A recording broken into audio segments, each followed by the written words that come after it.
بسم اللہ الرحمن الرحیم۔ صرف 5 منٹ کا مدرسہ قرآن و حدیث کی روشنی میں 23 ربیع الثانی۔ نمبر 1، اسلامی تاریخ، مسلمانوں کا مدینہ ہجرت کرنا۔ مکہ مکرمہ میں مسلمانوں پر بے پناہ ظلم و ستم ہو رہا تھا، اس لیے رسول اللہ صلی اللہ علیہ وسلم نے دوسری بیعت عقبہ کے بعد مسلمانوں کو مدینہ جانے کی اجازت دے دی۔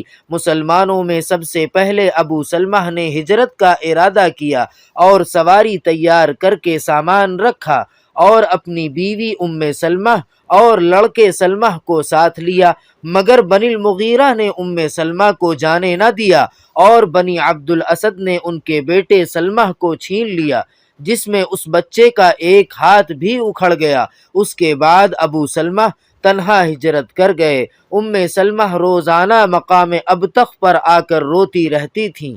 اس طرح 1 سال کا عرصہ گزر گیا۔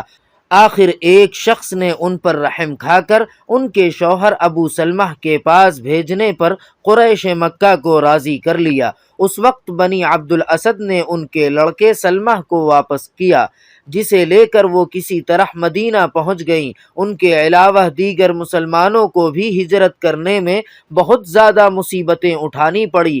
اسلام کی خاطر اپنے محبوب وطن، مال و دولت اور رشتہ داروں کو چھوڑنا پڑا۔ حضرت صہیب رضی اللہ تعالی عنہ نے جب ہجرت کا ارادہ کیا تو مشرکین نے روک لیا۔ حضرت صہیب رضی اللہ تعالی عنہ نے انہیں اپنا سارا مال دے کر راضی کیا اور ہجرت فرمائی۔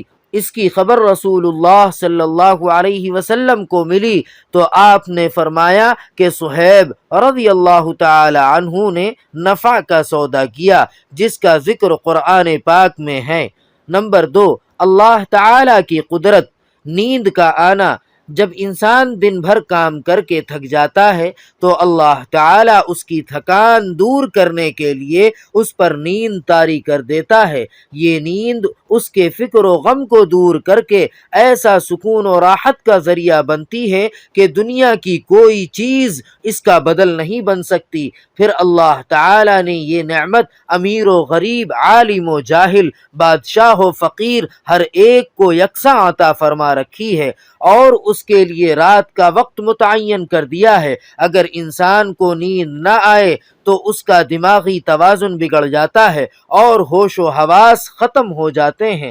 لوگوں کے لیے رات کا وقت متعین کرنا اور ایک ساتھ نیند کا آنا اللہ تعالی کی بڑی قدرت ہے۔ نمبر 3، ایک فرض کے بارے میں مانگی ہوئی چیز کا لوٹانا۔ رسول اللہ صلی اللہ علیہ وسلم نے فرمایا، واپسی کی شرط پر مانگی ہوئی چیز کو واپس کیا جائے گا۔ خلاصہ، اگر کسی شخص نے کوئی سامان یہ کہہ کر مانگا کہ واپس کر دوں گا تو اس کو مقررہ وقت پر لوٹانا واجب ہے۔ اس کو اپنے پاس رکھ لینا اور بہانہ بنانا جائز نہیں ہے۔ نمبر 4، ایک سنت کے بارے میں 3 انگلیوں سے کھانا۔ حضرت کعب بن مالک رضی اللہ تعالی عنہ فرماتے ہیں، رسول اللہ صلی اللہ علیہ وسلم 3 انگلیوں سے کھاتے تھے اور جب کھانے سے فارغ ہو جاتے تو انگلیاں چاٹ لیتے تھے۔ نوٹ: کھانے کے بعد انگلیوں کو چاٹنا سنت ہے، لیکن اس طرح نہیں چاٹنا چاہیے کہ دیکھنے والے کو ناگوار ہو۔ نمبر 5، ایک اہم عمل کی فضیلت، اچھا کام کرنے کا بدلہ۔ رسول اللہ صلی اللہ علیہ وسلم نے فرمایا، مومن کو مرنے کے بعد جس عمل اور بھلائی کا بدلہ ملے گا اس کا وہ علم ہے جس کو سیکھا اور دوسروں کو پہنچایا، یا پھر نیک اولاد چھوڑ کر گیا، یا کسی کتاب کا وارث بنا دیا، یا کوئی مسجد بنا دیا، یا مسافر خانہ بنا دیا، یا نہر جاری کرا دی، یا اپنی صحت اور زندگی میں اپنے مال میں سے صدقہ و خیرات کیا تو اس کو مرنے کے بعد ان کاموں کا اجر و ثواب ملتا رہے گا۔ نمبر 6، ایک گناہ کے بارے میں دکھاوے کے لیے کپڑا پہننا۔ رسول اللہ صلی اللہ علیہ وسلم نے فرمایا، جو شخص شہرت کے لیے دنیا میں کپڑا پہنے گا اللہ تعالیٰ اس کو قیامت کے دن رسوائی کے کپڑے پہنائے گا اور پھر اس میں آگ بھڑکائے گا۔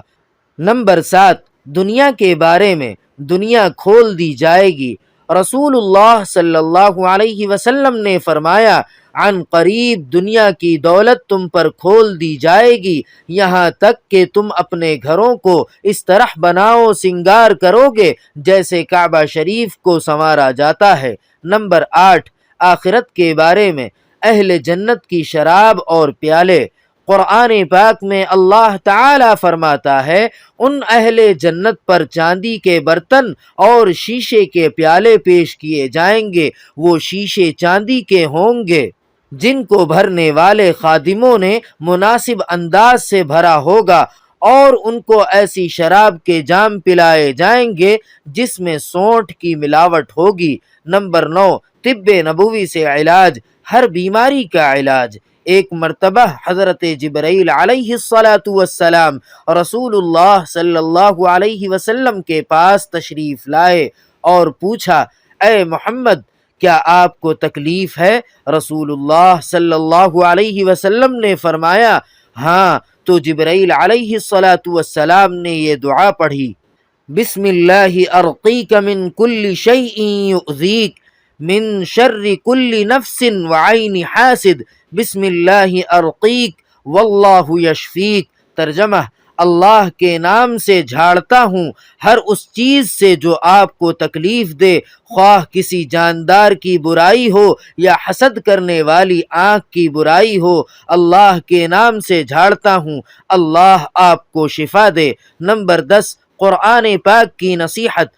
قرآن پاک میں اللہ تعالی فرماتا ہے، یہ بتائے ہوئے احکام ہی میرا سیدھا راستہ ہے، تم اسی پر چلو اور دوسرے غلط راستوں پر مت چلو، ورنہ وہ راستے تم کو راہ خدا سے ہٹا دیں گے۔ اللہ تعالی اس بات کا تم کو تاکید کے ساتھ حکم دیتا ہے تاکہ تم ٹیڑھے راستے سے بچ سکو۔